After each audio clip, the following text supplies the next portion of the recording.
सिंहासन बत्तीसी। बहुत समय पहले राजा भोज उज्जैन नगर पर राज्य किया करते थे। राजा भोज आदर्शवादी, सामाजिक एवं धार्मिक प्रवृत्ति के न्यायप्रिय राजा थे। समस्त प्रजा उनके राज्य में सुखी एवं संपन्न थी। संपूर्ण भारतवर्ष में उनकी प्रसिद्धि दूर दूर तक फैली हुई थी। उन्हीं के समय से चली आ रही कहावत कहा राजा भोज और कहा गंगू तेली आज भी जन साधारण को प्रभावित करती है। उज्जैन नगरी में कुम्हारों की एक चर्चित बस्ती थी। इस बस्ती के कुम्हार मिट्टी से आकर्षक और मनमोहक बर्तन बनाते थे।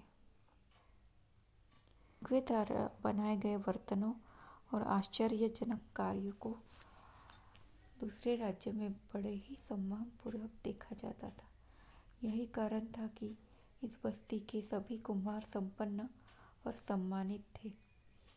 कुम्हारों के इन बस्ती के आसपास मिट्टी के छोटे छोटे टीले थे, जिसकी मिट्टी बड़ी सुगंधी और चिकनी थी। राजा भोज के शासनकाल में प्रत्येक व्यक्ति संपन्न एवं सुखी था। कृषि भी होती थी और किसी भी प्रकार की कोई कमी न थी। इसी बस्ती में वर्षों से एक गड़ियारा भी काम करता था, जिसका नाम सूरजभान था। सूरजभान के घर से कुछ ही दूरी पर उसका एक घनिष्ठ मित्र रहता था। दोनों पड़ोसी होने के साथ साथ एक दूसरे से इतना प्यार करते थे कि एक दूसरे के लिए अपनी जान तक दे सकते थे। लेकिन एक बार छोटे बच्चों के मध्य झगड़े को लेकर दोनों में अनबन हुई तो दोनों की दोस्ती दुश्मनी में बदलती चली गई। लेकिन सूरजभान ने अच्छे अवसर की तलाश कर फिर से दोस्ती को सहज बना दिया।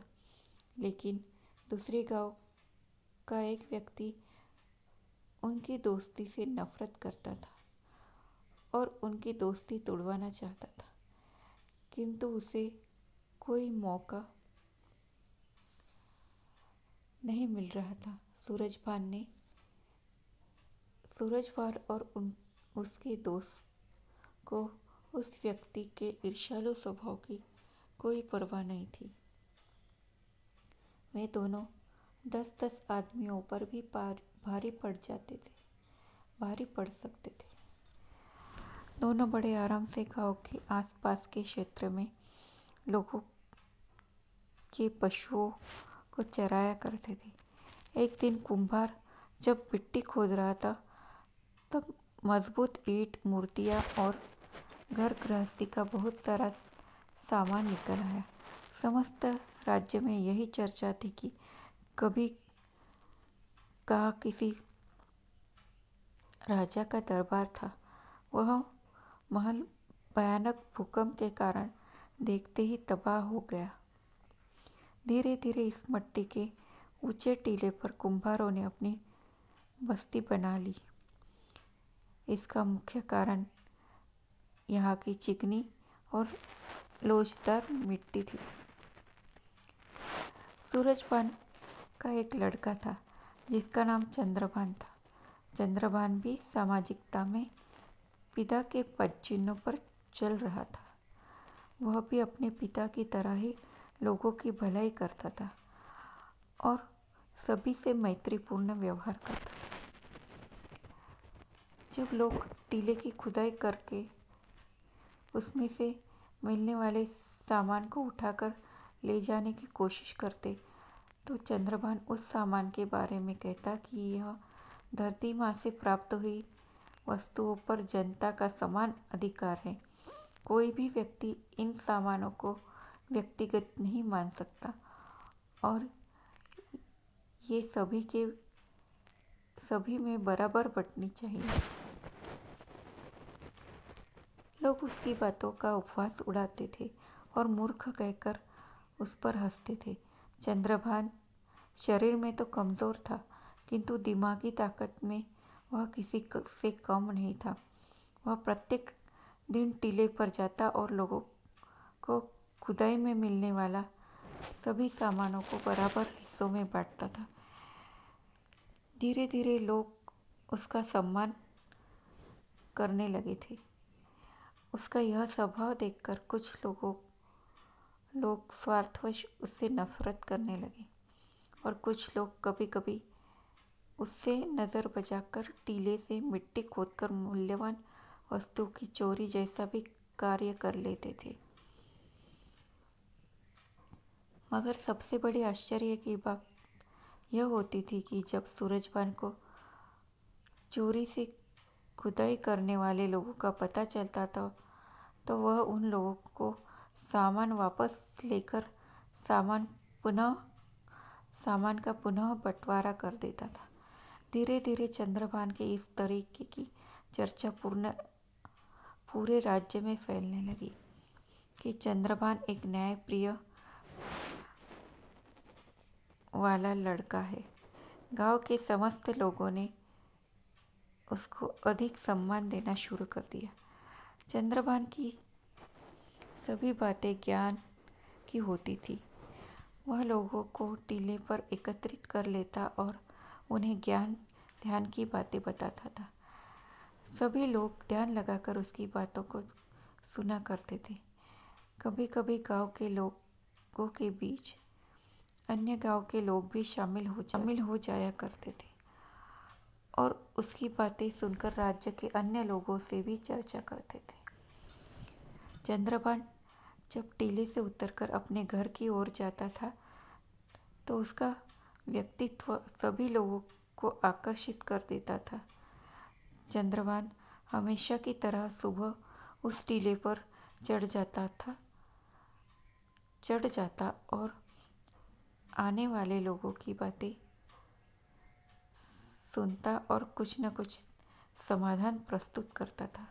उसकी बातों को सुनकर लोग अब अमल करने लगे थे। एक दिन चंद्रभान ने आने वाले लोगों से एक सवाल किया कि हमारे राज्य का राजा कौन है। तो कुछ लोगों को राजा का नाम तक याद नहीं था।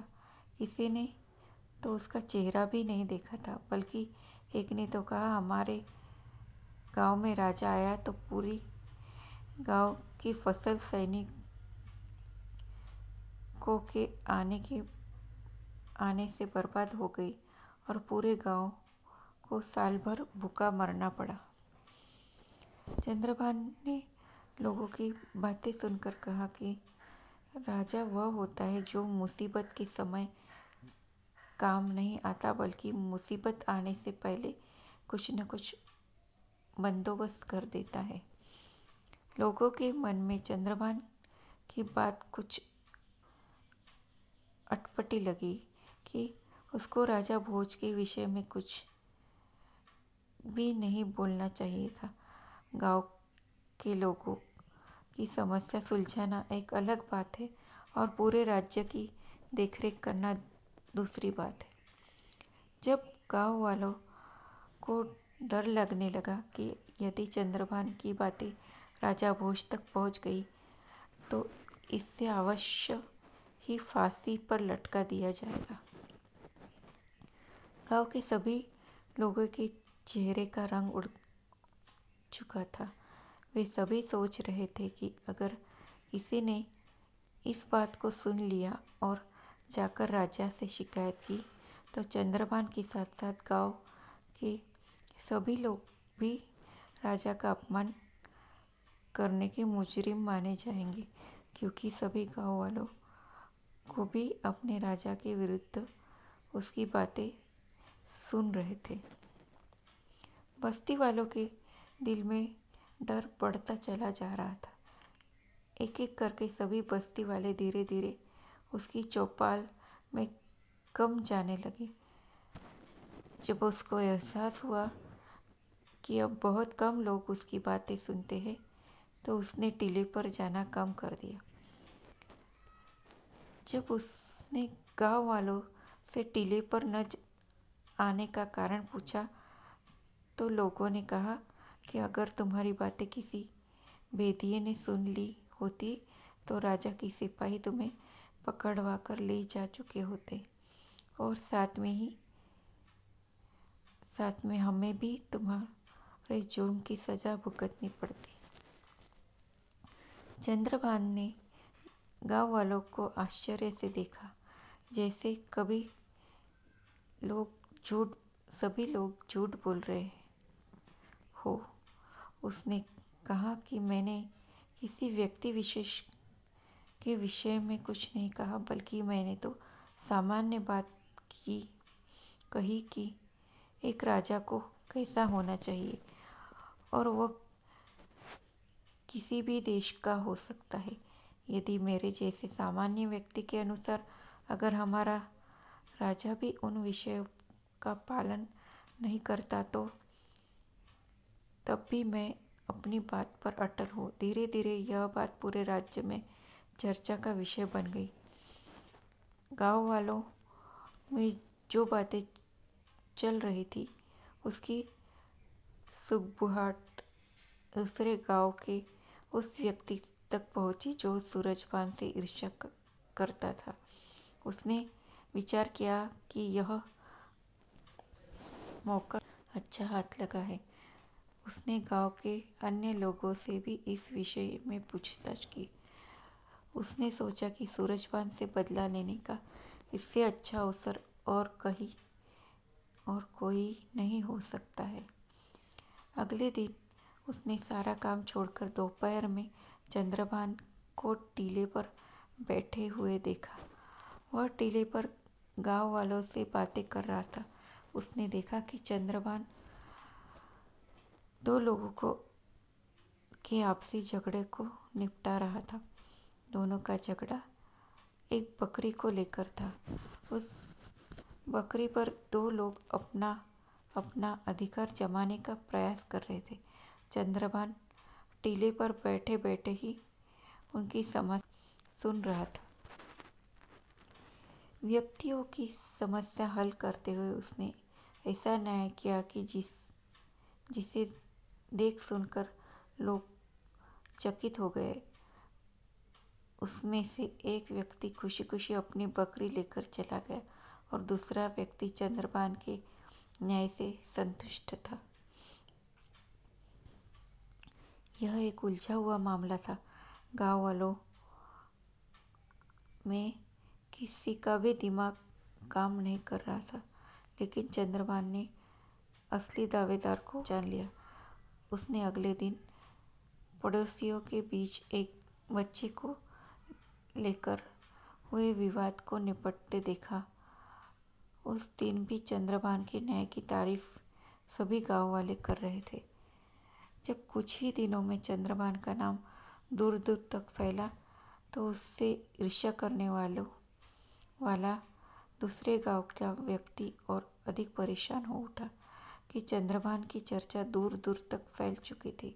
एक दिन उसने मौका पाकर राजा भोज से शिकायत की, हे राजा भोज, सूरजभान का लड़का स्वयं अपने आप को राजा मानकर प्रजा की समस्या का निदान करता है। महाराज, वह आपके लिए अपशब्दों का भी प्रयोग करता है। ईर्ष्यालु भानु प्रताप मन ही मन में प्रसन्न हो रहा था कि वह अब किसी भी सूरत में नहीं बच सकता। उसे भी अपने अपमान का बदला चुकाने का अच्छा मौका दिख रहा था। राजा भोज ने सिपाहियों को आदेश दिया कि वे सूरजभान के लड़के पर नजर रखें। उसके पास न्याय पाने जाने वालों को रोके और फरियादियों को न्याय के लिए मेरे पास लेकर आए। सिपाहियों ने राजा भोज के आदेश का पालन करना शुरू कर दिया। अगले ही दिन एक व्यापारी को राज दरबार में लाया गया। राजा भोज ने व्यापारी से राज दरबार में आने का कारण पूछा। व्यापारी ने कहा, महाराज, मैं एक छोटा सा व्यापारी हूँ और व्यापार करना मेरा मुख्य पेशा है। नगर से बाहर जाते समय मैंने व्यापारी मित्र से कुछ बहुमूल्य वस्तुएं बतौर अमानत दी थी ताकि मैं जब लौट कर आऊँ तो मेरी बहुमूल्य वस्तुएं सुरक्षित वापस मिल सके। जब मैंने व्यापारी मित्र से वे बहुमूल्य वस्तुएं मांगी तो उसने देने से इनकार कर दिया, इसलिए हम दोनों का आपस में झगड़ा हो गया। महाराज, मुझे मेरी वस्तुएं वापस दिला दीजिए, मेरे साथ न्याय कीजिए महाराज। यदि वस्तुएं परिवार का एकमात्र सहारा है। राजा ने व्यापारी द्वारा लगाए गए आरोप के बारे में उसके व्यापारी मित्र से पूछा तो व्यापारी मित्र ने कहा, यह बात तो सत्य है कि व्यापार के लिए जाते समय यह अपनी बहुमूल्य वस्तु मेरे पास रख गया था। इसने मुझसे वादा किया था कि वह 6 महीने बाद लौटकर अपनी वस्तुएं वापस ले लेगा। जब यह 6 महीने बीत जाने के बाद लौटा तो मैंने उसकी अमानत लौटा दी। राजा भोज ने उस व्यापारी से कहा कि क्या तुम्हारे पास कोई गवाह है जो यह सिद्ध कर सके कि तुमने इसकी बहुमूल्य वस्तुएं लौटा दी थी? अवश्य महाराज, मैंने गांव के मुखिया और मंदिर के पुजारी के सामने सभी वस्तुएं लौटा दी थी। व्यापारी के मित्र की बात सुनकर राजा भोज ने उन दोनों को बुलाने का आदेश दिया। कुछ देर के बाद राजा के सिपाही मुखिया और पुजारी को दरबार में ले आए।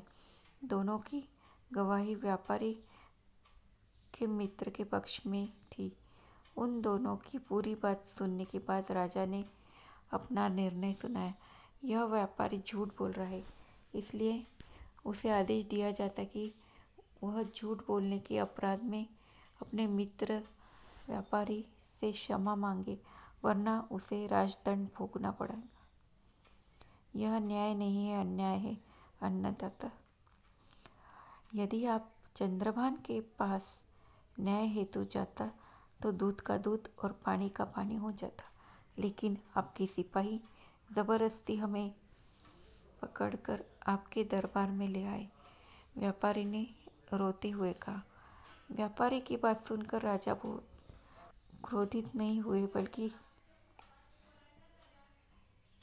यह सोचने लगे कि सूरजभान का लड़का कैसा न्याय करता है, जिसकी चर्चा हर जगह है, उसे चलकर देखना चाहिए। राजा भोज ने कहा, मगर तुम दोनों मेरे न्याय से असंतुष्ट होकर जाकर उसी से न्याय मांगकर देखो।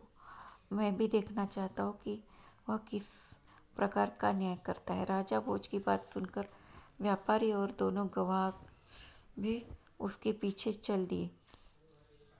बस्ती के सबसे ऊंचे टीले पर हमेशा की तरह चंद्रभान पहले से बैठा हुआ था। गांव के लोग उसकी इर्द गिर्द जमा थे। राजा भोज ने भी भेष बदलकर वहां बैठ गया और उसका न्याय देखने लगा। व्यापारी ने चंद्रभान को अपनी विपदा सुनाई तो उसकी बात सुनकर चंद्रभान तेज स्वर में बोला, न्याय करने के लिए राजा होने की आवश्यकता नहीं, न्याय तो अपना दृष्टिकोण होता है। यदि न्यायपूर्ण दृष्टिकोण हो तो कोई भी किसी भी समय सही न्याय कर सकता है।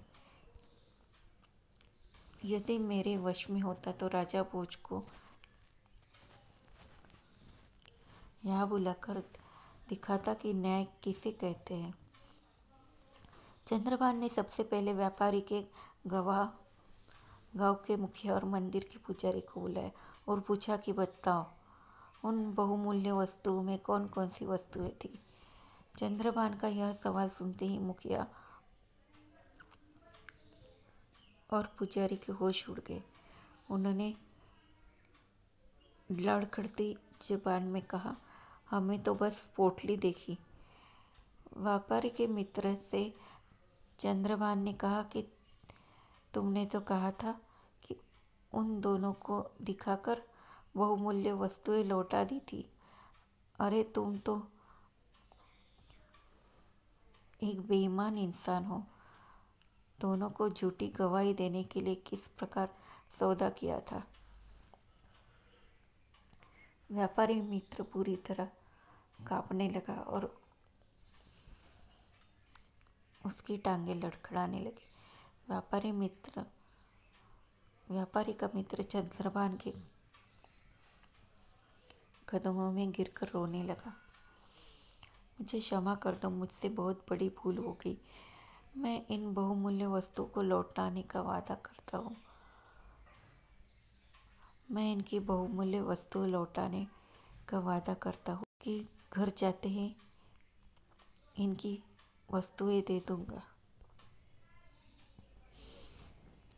राजा भोज ने देखा कि सूरजपान का लड़का चतुर और न्यायप्रिय है। राजा उसके न्याय करने का ढंग देखकर काफी प्रभावित हुए और अपने राजमहल वापस आ गए।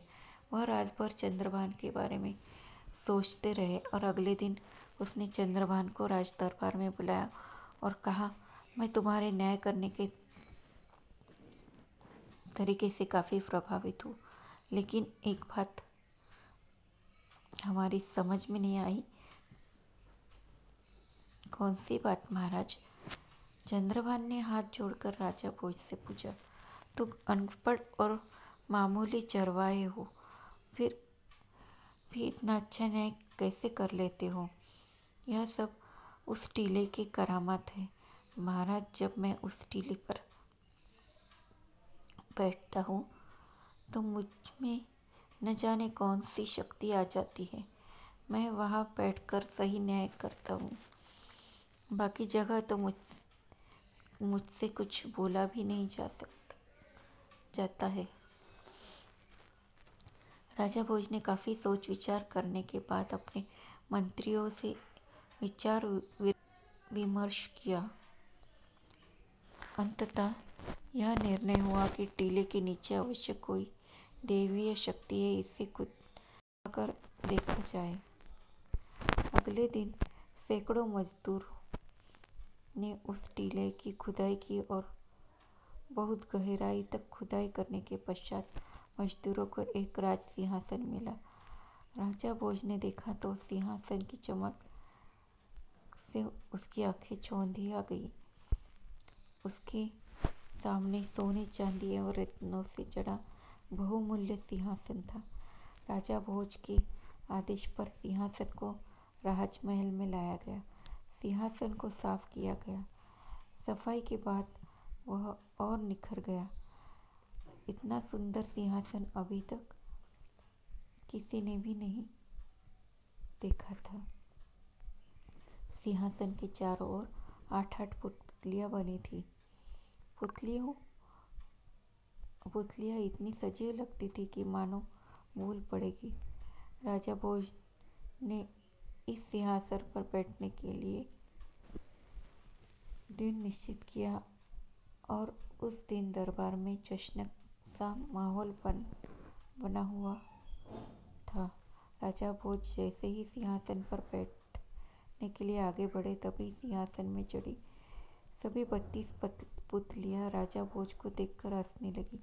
राजा भोज ने सहम कर अपने कदम खींच लिए और उन पुतलियों से पूछा, पुतलियों, तुम सब में मुझे देखकर साथ में क्यों हंस रही हो?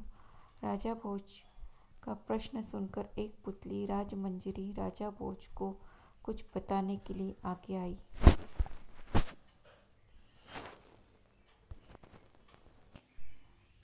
राजमंजरी की कहानी सुनेंगे। अगली कहानी।